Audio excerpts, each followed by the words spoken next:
Hi everybody, welcome to Watches with Dennis, and I want to put together a hopefully brief video talking about Hodinkee and whether or not I think that they can recover from what is currently going on over at the media empire company, however we want to think of them. So this is really motivated by the fact that the Wall Street Journal had an article recently, I do have a link in the video description, but warning, it is paywalled, about the company Hodinkee and what ended up happening to them after they acquired a secondhand watch distribution group, Crown & Caliber, and then the market fell out of the used watch industry at the tail end of the pandemic. So, given that, and there's been some discussion, a lot of discussion since then amongst watch media. I did see over at Watch Pro, link also in the video description, that coverage about Ben Clymer, the founder of Hodinkee, had noted that he stands behind the decision for them to have acquired Crown & Caliber at the time. I'm not going to dive into a whole lot of background on Hodinkee. So, in a nutshell, Hodinkee got known for being basically a blog, a place to go and read about watches. And as time has gone by and they became the main source of news for a lot of people about watches, they broadened. They have videos, discussions with collectors, and then a lot of advertising is associated with all of that work. Then they also started to diversify their revenue portfolio. So in collaboration with the insurer Chubb, which does the underwriting, they offer insurance for people to cover their watches. They have a shop that sells not only pre-owned, but also brand new watches with a host of companies, fewer than they used to have at this point.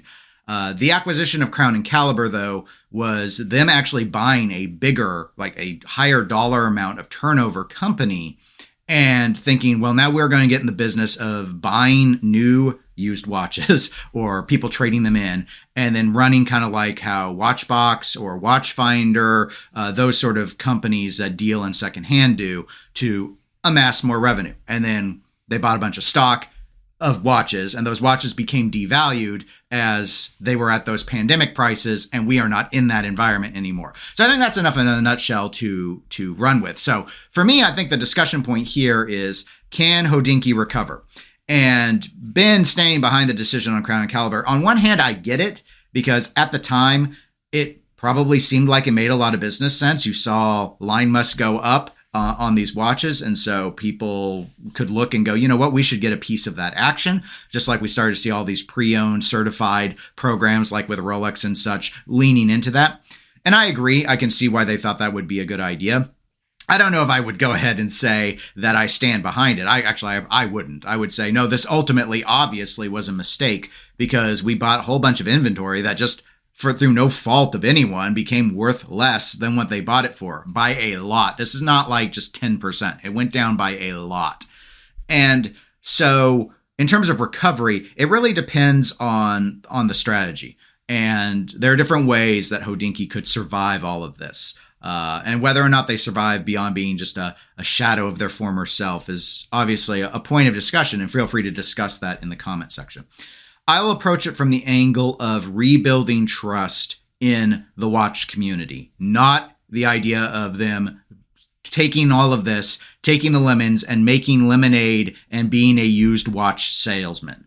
So I've covered Hodinkee a couple of times on this channel in the past. The oldest piece I know of was when I focused in, this was, I believe, in 2022, on their writing style. Hodinkee had really excellent writers for a very long period of time. However, as we started getting further into their revenue diversification, we started to see that, in my opinion, from my own examination, and you can review that video if you want to see the methodology, that they softballed on watches. Like, it was a Pollyanna website where very rarely was anything negative said about a watch. And if something negative was said, it was the most surface level trite thing you could think of, like, oh, I wish it was smaller, or, oh, the strap's not great. Not really any sort of, I think, hard-nosed journalism into that there are problems in the watch industry, at least from the sample that I did to develop that video. Then in 2023, I did have a live stream where we talked about the decline of Hodinkee, because this was in it might have been the first big round of layoffs that was made public after the acquisition of Crown & Caliber. So anyway, we're not going to rehash all of that. But from the perspective of rebuilding the name of the brand with the hardcore watch community, which is how it got its start, I think a few steps would be necessary. And here's how I'll outline them. Number one is going to be the most controversial one for people at Hodinkee would be you need to get out of selling watches, at least most of what you've currently done. This experiment with Crown and Caliber, pat yourself on the back. You did something bold. It didn't work. Get out of it. Liquidate that inventory and quit selling pre-owned watches. Next, I'd get out of selling new watches while we're at it. Having these deals with brands, the problem is, and we've seen this with other watch media sites, how can you trust what your journalistic arm is saying about watches when the left hand is busy selling them? And so I think if you want to build up the trust, and that's my angle, is build up the trust with the watch community so they'll turn to Hodinkee as the number one news source for them. You need to quit dipping into both buckets. You can't have a hand in sales and a hand in media. I know other companies do it. They're all judged under the same criteria. No one trusts them. They're just used for pretty pictures. So in that regard, if Hodinkee wants to be bold and be a leader, they're going to have to kind of take a page from a blog to watch here and actually focus more on the media side and quit selling watches. Now, that doesn't mean they have to get rid of the shop.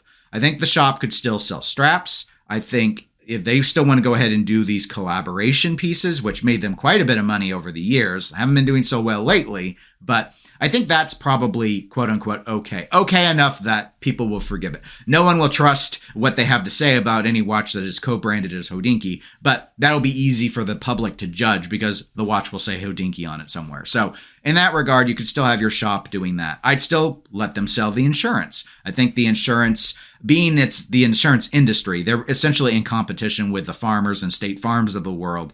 There's no real big cross-contamination there. If they want to sell that as revenue diversification to their media empire, by all means, I think they can continue to operate that. And finally, there's the refocusing and most likely restructuring of the media side, the writing staff. Now, I have heard they used to pay primo dollars for top-tier writing talent, and I think it really showed.